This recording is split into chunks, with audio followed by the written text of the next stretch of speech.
यांनी स्थापन केलेली मुंबई म्युनिसिपल कामगार संघ, सध्याचे अध्यक्ष आदरणीय प्रकाश तथा बाळासाहेब आंबेडकर आणि मी या कामगार संघटनेचा सरचिटणीस सतीश वामन राजगुरू, माझ्या डाव्या बाजूला शेषराव राठोड साहेब जे कामगार संघाचे कार्याध्यक्ष आहेत,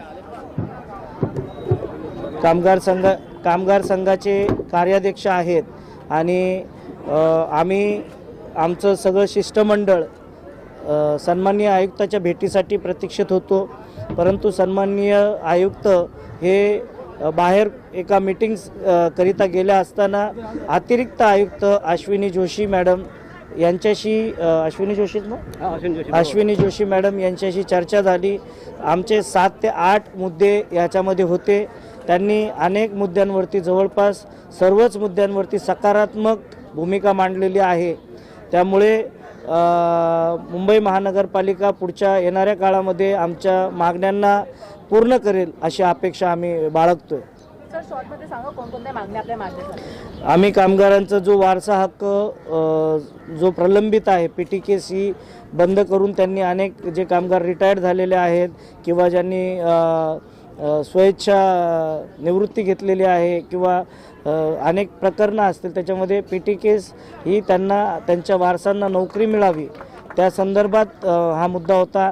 त्याच्यानंतर मोटर लोडर त्यांनी प्रायव्हेटायझेशन करण्याचा घाट घातलेला आहे, तो पुन्हा एकदा त्याच्यावरती चर्चा करून तो मुद्दा थांबवून मोटर लोडर कामगारांना त्यांचा हक्काचं काम त्या ठिकाणी मिळावं अशी एक मागणी होती।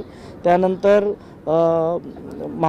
मुंबई महानगरपालिकेतील सफाई कर्मचारी म्हणजे 4थ्या श्रेणीतील कर्मचारी यांना निवडणुकीचं काम दिलं जातं आहे, यांना जनगणनेचं काम दिलं जातं आहे। ते अशिक्षित आहेत। 4थ्या श्रेणीतील कामगार जे 6वी 7वी 5वी किंवा 10वीपेक्षा जे कमी शिकलेले आहेत त्यांच्याकडून जर उद्या जनगणनेच्या कार्यक्रमामध्ये जर चूक झाली तर त्या परिवाराची नोंदणी जर होऊ शकली नाही किंवा चुकीची नोंदणी झाली तर त्या परिवाराला तो मोठा भुर्दंड भोगावा लागेल। त्यामुळे आम्ही त्यांना विनंती केलेली आहे, जो अशिक्षित कामगार आपण जनगणनेसाठी पाठवलेला आहे त्यांना आपण कृपया पाठवू नये, त्यांनी ती विनंती मान्य केलेली आहे। त्याच्यानंतर आज उष्णता भरपूर आहे, उष्णतामुळे चौकीवरचे जे कामगार आहेत ते दिवसभर उन्हातानामध्ये काम करतात, किमान त्यांना लिंबू पाणी किंवा ORS आणि थंड पाण्याची व्यवस्था करून देण्यात यावी। त्यानंतर जी भरती प्रक्रिया अनेक दिवसापासून प्रत्येक खात्यामध्ये प्रलंबित आहे ती भरती प्रक्रिया लवकर निकालास काढावी असे अनेक मुद्दे आम्ही त्यांना ठेवले। आता ते मागचे आयुक्त होते, ह्या सन्माननीय आयुक्ता महोदया ह्या नवीन आलेल्या आहेत, यांना कदाचित मागण्या माहीत नाहीत काय प्रलंबित आहेत।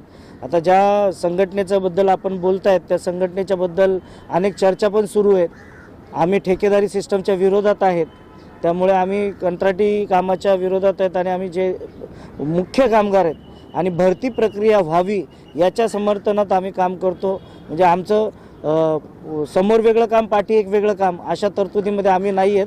त्यामुळे नवीन आयुक्त आहेत ह्यांना कळायला हवं की काय प्रलंबित समस्या आहेत, त्यामुळे आज आम्ही त्यांच्यासमोर मांडलेली आहे। पुढची भूमिका आणखीन तीव्र असेल, आम्हाला रस्त्यावर उतरायची भूमिका असेल किंवा दालनात तीव्र आंदोलन करण्याची भूमिका जर असेल ते पवित्र आम्ही उचलू।